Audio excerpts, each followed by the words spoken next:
Right. So today we will do the workshop on the concept of the 5 hindrances. And that's a very interesting concept. It's based on Shaolin culture. You know about Shaolin? It's the fighting monks, Chinese fighting monks. Yeah. So they have kind of their own culture and their own philosophies, and so this is straight out of Shaolin training. And they talk about the concept of the 5 hindrances. The 5 reasons why one is not successful in their mission, in what they're trying to achieve. The first one, it is distraction of the senses. And we're going to use a visualization and analogies to understand that. Imagine that you have to climb a mountain. You wake up in the morning and you go like, okay, today I'm going to climb this mountain. And on the first stretch, you smell some food. You go, you smell coffee and Danish. And you go like, oh, I'm hungry. And you look around and you see a small little bakery cafe. You go like, okay. And you go there to have breakfast. But while you're there, you meet some other people. You're having a good time. And before you know it's afternoon, people start drinking alcohol. And the mission is down the tube. So distraction of the 5 senses. This is something that is very common here. All of these potential hindrances are applicable in this program, or for the same token, anywhere in your life at any given time when you're trying to achieve something. So if you're failing, then it's interesting to go through the list of the 5 hindrances to identify where are things going not the way they're supposed to go. So what kind of distractions could we have here? Visual. Telephone. If you would have had access to your telephone, if you, The outside world. Outside world, sure. If you would be allowed to go for a walk in the afternoon, or a coffee. If you would be talking too much with each other about the outside world. If you would bring inappropriate literature, as in tabloids. And media would fall under that too. 100%, of course, yeah. Anything that can distract you through your senses. Listening to music. It's weird when you don't listen to music for a whole week and then you hear some music, you go like, oh, it's almost like a revelation. The same thing when you haven't watched YouTube for a week and you watch something, you go like, wow, it's amazing. So the first one, distraction of the 5 senses, is one of the biggest one why people are failing in their missions, because they just get distracted. Their phones, people talking, food, smell something, hear something, see something. And they're off course. The second one would be adversity. And you're going ready to walk your track up the mountain, and then it starts snowing. And you go, damn. Or it starts raining, or it's too hot, or it's too cold, or something. Or your shoelace is broken, or something, and something comes along the path, an adversity. A tree is falling down over the path, and you go like, oh, I have to abort. Obstacle.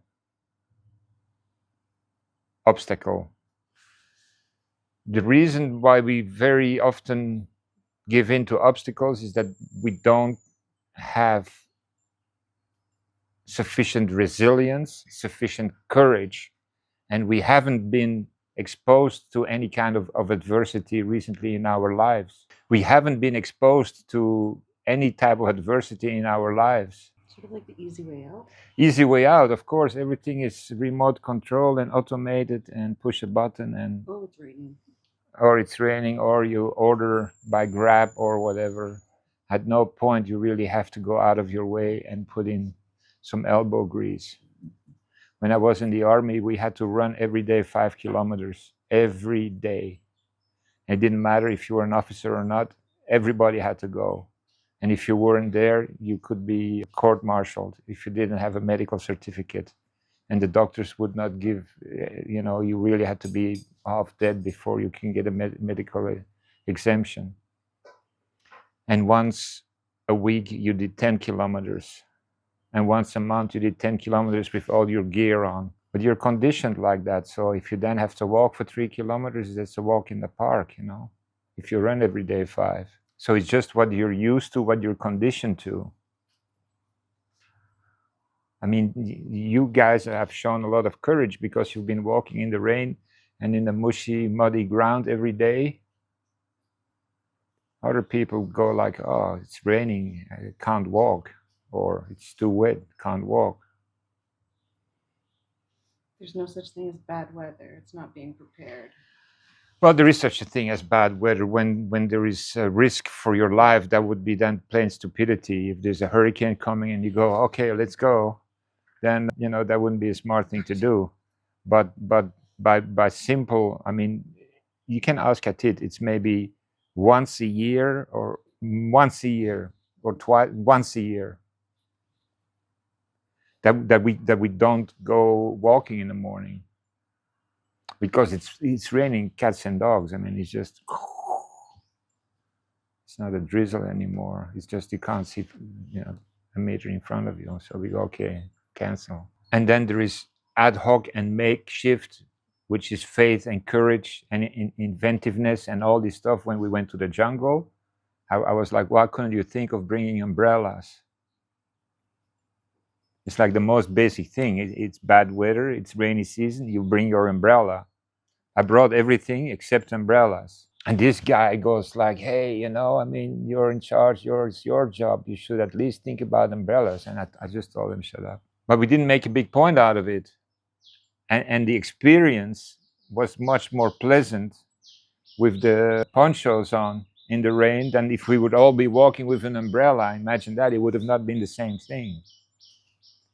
So at the end, adversity or perceived misfortune in a certain moment can actually give you the opposite result if you're willing to see that and willing to accept that. I mean, we all had adversity already in the program, and you had good days and you had bad days, and you had days that you thought, maybe I can't do this, I can't continue, but you're still here. And now you're actually grateful for that event, whatever that was, that it happened, because it was an educational experience. You go like, wow, I learned something from that negative experience or perceived negative experience. And then you would go like, oh, I wouldn't want to miss that for anything, because that is, and it's the same thing with any other experience. You fall or you have rash or something happens and you can't do something. There's lessons, there's other things that you can learn because of that perceived misfortune that you otherwise would have not learned. How beautiful is that? Oh, it's fantastic. I'm missing the things I didn't even think I'd miss. Yeah, but it gives you a completely different. Yeah, exactly. And that's what it's about. That's the lesson. And you could have not had the same lesson if you would have not had that adversity. If you skip a class, you go like, oh, I missed out and I should, and then you feel guilty about it, and all these emotions and dynamics come up, and it's all, they're basically all bullshit. The first thing I always think of is what have I learned, or what can I learn? And sometimes you've learned 10 times more by skipping a class than by actually being in that class. Because that class is just a facilitator, including not taking it. The third one is laziness or sloth. They call sloth. You just go, don't feel like it. And you don't do it. Insufficient motivation or insufficient discipline. These are two things, a match made in heaven: motivation and discipline, and how to use them. One carries the other. So the fourth one is Speedy Gonzalez, restlessness, that frequency of overmodulation. You're constantly shuffling. Are we going? Can we go? When are we going? Are we there yet? Constantly, or you want to do too much, or you're distracted, or you're not there, and you're not in a calm state of mind. That state is also makes you very prone to accidents, because you're just not paying attention. You're thinking about everything else except about what you watching your steps, or like constantly unaware. Unaware. Yeah, and you think you're highly productive, but you're not. More often in the program, I see people overclocking, or wanting to put in too much, then that I have to go, hey, step it up. Most of the time I have to tell them, step it down, slow down, take a break, skip a class, go slower, rather than, hey, where are you? You're late, We're taught in life to do that. We're taught in life. Yes, but there is a thing about over modulation and over achieving and perfectionism, and wanting to do too much. There's people that I tell them, don't read the materials. They read already the first day. They read everything already, just to be prepared. But that whole thing is actually counterproductive, So there is high value in the ability to stepping down and slowing down, as there is the same high value in stepping up when you're in sloth mode, or in lazy mode, or in burnout mode. And last but not least, the element of doubt. And doubt is the opposite of faith. Doubt is very well known by us, because we always doubt everything, and what we doubt most is ourselves. That's also why it's so difficult for us to achieve the things that we want, because we always think that we can't do it. I explained something earlier to Nives in our session, is how you look at the concept of failure, how you perceive failure. And one of the first things I taught you on day one was, there is no such thing. There is, you can win or you can learn. And the concept of failure is never an option available. It's not. And I gave the example of, if you have to go and solve a maze, they put you in a maze, and there is a room with 5 doors, and only one door leads you to the exit, but you don't know which door it is. Let's say it's door 3, and you randomly choose, and you take door 3, and you're suddenly outside, and you go like, oh. There was no educational element to it. You were just lucky. You didn't learn anything. So imagine that you take door 1, and you end up in a dead end, and you have to return, and you come back to the same room, have to choose another number. So you choose number 2, and you go through the whole thing, and it's also a dead end, have to come back all the way. But you don't consider the experience of door 1 as something valuable, as a lesson. You go, maybe I should try 1 again. You already know, or you should know, that 1 is not available. So when you fail at first, or at second, or at third, then it should never be considered to be a failure. When you keep repeating the same mistake, knowing that 1 leads to a dead end, and you keep choosing 1, at some point, you're not learning, and that then could be considered a failure. But we're often disheartened by the first attempt and that first failure, by trying something, and then we just go, hey, this is an educational experience, this is a learning experience, what have you learned? I see that as added value, as you know more now than you did an hour ago or 5 minutes ago. There is this interesting story about Edison, the guy who invented, he had a lot of inventions, including the telephone and the gramophone and the light bulb. He had like 10,000 or thousands of lamps in his laboratory. None of them worked, because he tried, and then put a current, and then the light will light up for like 3 seconds, and it would burn out. Another one, 10 seconds, and then half a minute, and then just through experimentation, he came to inventing, if that is such a thing as inventing. It's rather by a matter of elimination. He came to the concept of putting the right materials together through 100% failure, and then came up with something that works. Okay, bam.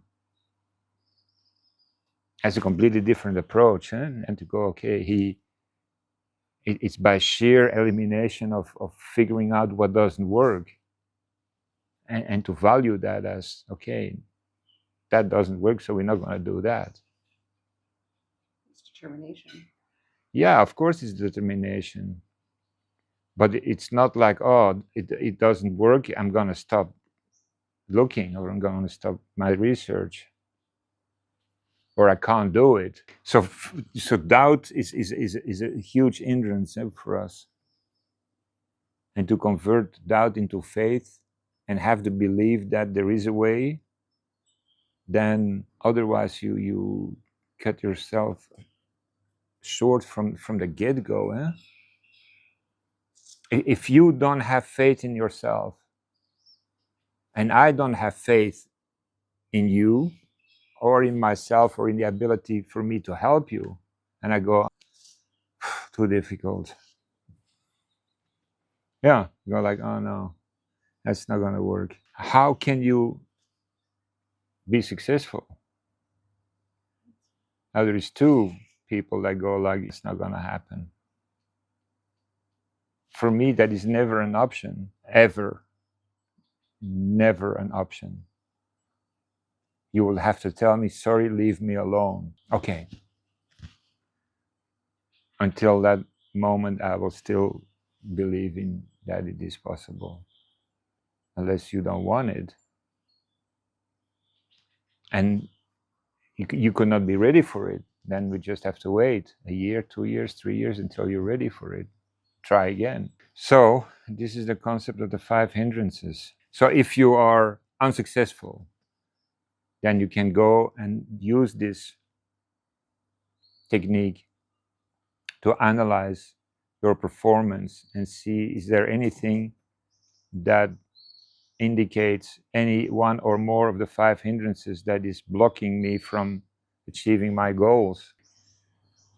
It's through sheer analysis of information that you can actually determine, because at some point there's always a reason why things don't work. There has to be a reason, and if it's not one of the 5 hindrances, yeah, then what could it else? What else could it be? You can tell me, okay, I don't want to go up that mountain. Fair enough, no problem for me. I'm not here with a gun to your head and go, hey, recover. Fine. That's not the, if you don't want to go up the mountain, you say, I don't want to go, but then you can't also blame yourself or others for not being able to achieve that. But if you're there and you say, I really want to go, I want to go. Okay, fair enough. Willingness is the first requirement. Honesty and courage and imagination, all the lists that we went through of the requirements of recovery. But if you have the whole package and you're still unsuccessful, it's an impossibility. Something is missing or something is off. And that's why I keep repeating, when you do exactly what is said to be done, when you wake up, when you go to bed early and you eat healthy and you exercise and you do some meditation every day and you're busy with your recovery and your work on your consciousness and your awareness and your mindfulness and everything, then things will be good. I never seen anything else. Not saying that you can't have a bad day. Everybody has a bad day. I have bad days too. But there's a difference between a bad day, having a bad day, and where you came from before you arrived here. It's not the same thing. Any questions? Anything? Just by Shaolin. Shaolin.